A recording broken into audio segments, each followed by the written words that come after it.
C'est-à-dire qu'on est crucifié, on est au milieu d'un croisement de route qui fait que on est plutôt mal implanté, mais ça c'est du vieillissement, hein, c'est pas la faute. Hein. En revanche, rien n'est fait aujourd'hui pour que cette cartographie soit amendée, améliorée, bonifiée, pour que, en matière de sécurité, en matière de bruit, il puisse y avoir bruit autour et bruit centre. Enfin, on est une des dernières communes en France, enfin, j'imagine que vous roulez un peu en France, on est une des dernières communes en France où, d'une part, après l'entrée de ville, on remonte à 70, de manière écrite, hein, et on est une des dernières communes en France où il n'y a pas de radar pédagogique avec le sourire ou la gueule, vous êtes à 51, 49. On rigole, mais enfin, dans les communes, moi j'ai interrogé des communes où il y avait ces radars dits pédagogiques, ça freine les intentions quand même. Hein. Parce que quand je m'étais un peu fâché avec le maire, ça sert à rien de se fâcher, il n'est jamais en plus. Et j'avais vu le commandant Gavillard qui était d'accord avec nous, qui avait fait des contrôles sur l'ex-national 8 du côté de la Berne, Costamagna, etc. Il m'a dit, monsieur Failly, je sais très bien, c'est très dangereux, en plus c'est en descente, surtout à l'entrée, les platanes après, enfin, on est dans un contexte accident d'hôtel majeur. Il m'a dit, je vous ferai plaisir, j'ai dit, mais vous faites plaisir, je vais faire 2 séries de contrôle radar. C'était il y a 6 mois, 8 mois. Donc il a fait. Ils font ça sur 2 heures, hein, 2-3 heures, ça dépend. Avec une voiture, la voiture qu'on ne reconnaît jamais, qui tourne dans la même couleur, avec le petit rond derrière, on sait que c'est pas elle, me fait c'est elle quand même. Bisson, on appelle ça banalisé. 2 fois 2 séries de 3 heures de contrôle, 2 fois en moyenne 100 infractions, donc 2 fois 10 à plus de 100. C'est-à-dire quand vous achetez votre pain chez Fleuret, vous pouvez vous faire frapper à 100, puisqu'il s'était mis juste en face. Donc ça, c'est une volonté possible du maire de demander à ce que cette zone rentre dans le cadre d'une zone de commune à 50. Et puis, promouvoir l'intercommunalité du territoire, alors là, c'est un très gros dossier. C'est un très gros dossier parce qu'il va nous arriver sur le coin du nez le 23 mars. Parce que je vous rappelle que le 23 mars, il faudra voter à la fois pour les conseillers municipaux que vous avez décidé de choisir pour gérer votre commune, et les conseils communautaires, les conseillers communautaires. Comme nous sommes le vilain petit canard de la classe, et que nous allons très rarement en réunion, donc on est informé de pas grand-chose, ce qui inquiète d'ailleurs nos amis des autres communes, hein, contrairement à ce qu'on pourrait penser, ils pourraient se dire, mais eux, ils sont un peu largués, on va profiter du système, pas du tout. Pas du tout, parce que s'il y a un maillon faible dans un système qui doit réunir 100% des communes, forcément, c'est pas un bon plan.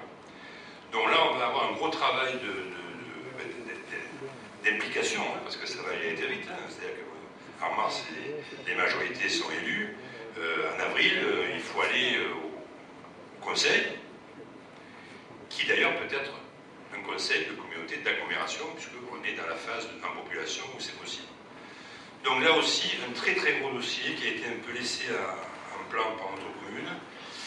Et je dirais même que c'est le dossier de demain. Hein. Si on rate l'intercommunalité, si on voit que son clocher, même si on adore le bosser, ça sera très compliqué pour nous parce que c'est là que beaucoup de choses vont se décider.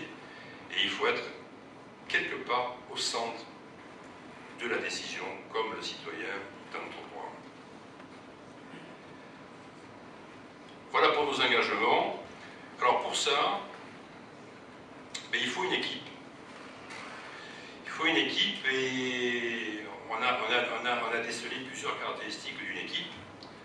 Donc il y a une première grande famille de qualité. Hein. Il faut que l'équipe soit expérimentée et opérationnelle rapidement.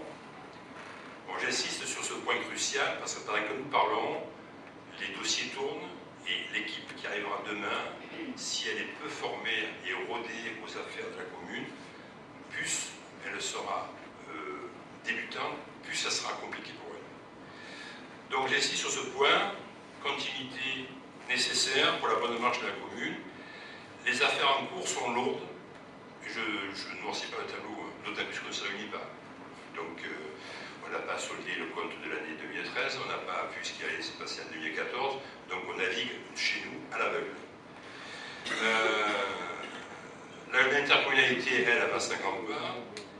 Et puis la politique de la chaise de vie de notre maire, qui a duré presque 6 ans, qui a été désastreusement pour le positionnement de notre commune et l'image de notre commune. Donc là, il faut qu'on soit très rapidement opérationnel.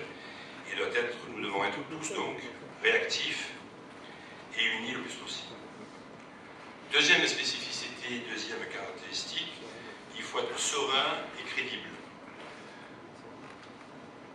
Au fil de la construction de cette équipe, nous avons pu travailler sur tous les dossiers. Il y a eu un effort pédagogique énorme qui a été fait par les anciens, enfin c'est je parle les anciens modernes, c'est un peu vrai quand même, puisque là c'était au contraire une synergie importante. Et un effort pédagogique important a été réalisé pour informer, former nos jeunes candidats. Et le résultat est surprenant, car nous les anciens, nous avons été impressionnés par leur soif d'apprendre. Et puis il faut aussi qu'elle soit riche en diversité. En premier lieu, nous allons vous donner notre avis sur la notion de possédant. Parce que là, il y a des idées qui circulent, qui sont assez amusantes. Alors, on est possédant ni de souche, ni d'adoption, ni légitime, ni naturel, ni adultérin, ni de cœur, ni je sais encore. À la lecture de certains propos de nos concurrents, j'ai interrogé un de mes vieux amis de la faculté qui, lui, a choisi, comme on a dit Richard, la carrière de policier, et particulièrement la police scientifique. Et je lui ai demandé s'il y avait une traçabilité ADN possédant. Bien sûr, il a souri, il m'a dit que non. Donc, on est possédant parce qu'on y habite, on est possédant parce qu'on y travaille, on est possédant parce qu'on participe à la vie de la cité, dans le cadre des associations, qu'on alimente le tissu économique, que chacun puisse être un véritable ambassadeur de notre commune à l'extérieur. En deux mots, chacun peut être et doit être fier d'être possédant, quelle que soit son histoire. Et là, je reprendrai l'anecdote d'un citoyen qu'on a rencontré dans une réunion de quartier, et qui m'a dit, mais monsieur Faïs, vous êtes un possédant? Mais j'ai dit, c'est quoi un possédant? Ben, c'est ceux qui disent qu'ils sont là depuis des générations. Ben, j'ai dit, oui, non, 2 générations, mais en fait, c'est pas énorme.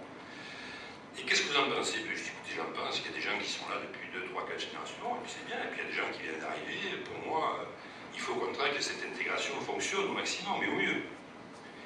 Et de me dire de manière assez certaine et sûre de lui, mais dit, vous savez, monsieur, moi, ça fait 4 ans que je suis là. Vous savez, monsieur, moi j'ai plus de mérite de quitter ma région d'origine, de venir ici où je connais personne, que ceux qui sont là depuis toujours et qui se plaignent toujours. Donc si on veut intégrer les gens, il faut avoir un peu plus de chaleur et de gentillesse avec eux, parce que nous, l'effort, nous le faisons plus qu'eux. Et là, effectivement, c'était une telle rationalité. Alors je l'ai calmé, je lui ai dit, ne t'inquiétez pas, pour nous, c'est pas, ça ne fonctionne pas comme ça. Et c'est vrai que cette réaction qui était assez instinctive, tellement pragmatique, de dire, ben, nous on fait un effort de venir, donc il n'y a pas de raison qu'on soit moins bien perçu que les autres. Donc avant de vous présenter individuellement mon équipe, et c'est bien là le plus important, quelques éléments de l'équipe. Parce que constituer une équipe, c'est très facile et très difficile à la fois. Tout simplement parce qu'il faut prendre le temps, il faut remonter les gens. Il y a des gens sur lesquels on comptait qui ne peuvent pas pour des raisons qu'on comprend très bien. Il y a des gens qui nous surprennent parce qu'on les connaissait pas et qu'on les découvre et que c'est pour nous un vrai bonheur. Donc c'est vraiment une vraie aventure. Donc, quelques éléments de l'équipe, et vous verrez quand je l'appellerai,